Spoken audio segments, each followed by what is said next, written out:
So I've been involved in numerous breach investigations, and the majority of the time, hackers follow the same methods over and over again from client to client. And the reason for that is that most hackers or most attacks are scripted and automated with very little time investment from hackers. So hackers also could have various motives to want to hack a company, whether it's to extort money, hack another affiliated company, or just for malicious purposes and to cause harm. Now, the first step for a hacker is to gain someone's password. And this can be done in a number of ways. But the most common are through a combination of brute force attacks, spoofing, phishing, malware, and password spraying. Now, out of that list, phishing might be the quickest and most effective method as it relies on human error. And rather than spending effort on cracking someone's password, what's easier than having the user provide the hackers the password themselves through that phishing email? Now, after they successfully harvest the user's credentials, they then proceed to log on to the user's mailbox through an IMAP connection. Now, connecting to a mailbox using a legacy protocol such as IMAP allows the hacker to download a local copy of the mailbox for offline viewing. This can let the hackers sift through the entire mailbox for any sensitive information that they can use for their next attack.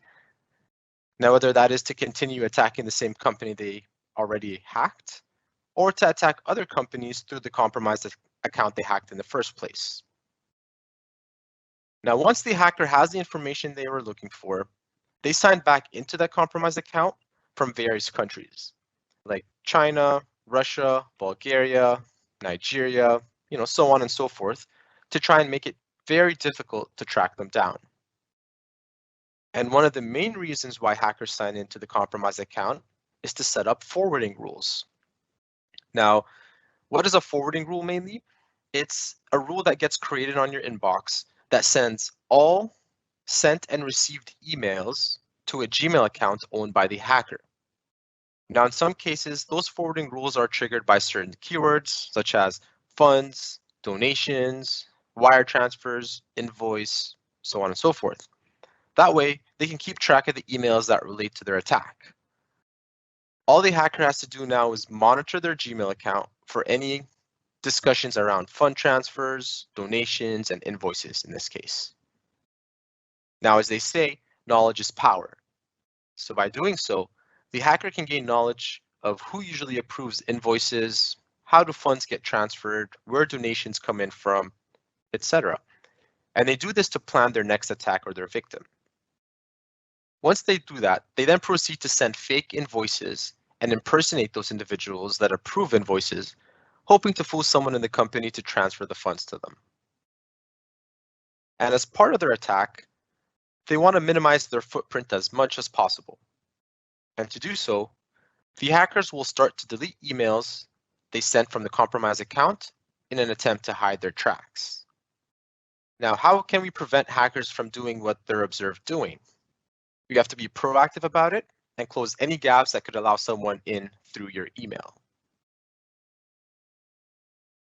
Now, if these users would have had multi-factor authentication or MFA turned on, the hacker wouldn't have signed into using their stolen passwords. If the organization would have had proper spoof protection, the director of finance wouldn't have been spoofed. If the organization had Office 365 ATP and improved their EOP settings and ransomware protection rules, they would have detected the malicious invoice file before reaching the user's inbox. Now, if these users would have had legacy authentication disabled, such as IMAP, POP, and SMTP, the hacker would have been able to sign in and download an offline copy of the user's mailbox. If the organization had conditional access policies in place, the hacker would have been able to sign in from outside of Canada.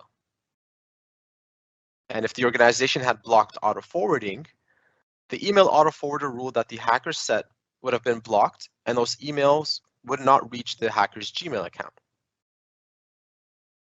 And if the organization had proper mailbox auditing in place, we would have had more information about what the hacker did within the mailbox. All these different layers of protection make up the Exchange Online Security baseline structure to protecting your mailbox. All right, so just one thing that you have to keep in mind is that anybody could be a victim of cybercrime. It's a matter of when they get hit and not if they get hit. And we're seeing a lot of both targeted and non-targeted attacks. So it doesn't really matter what your business is or how many employees you have. If you have an exposed vulnerability, it will be used and abused. So here at ProServe IT, we're offering a Mailbox Guardian report that captures the information from your Office 365 tenant related to what we discussed during this session today. We can help you find out where your gaps are and recommend how to close those gaps to improve your security posture. So you can always reach out to us at cloud@proserveit.com, requesting this free Mailbox Guardian report, and we will be able to generate it for you once you provide us admin access to your tenant.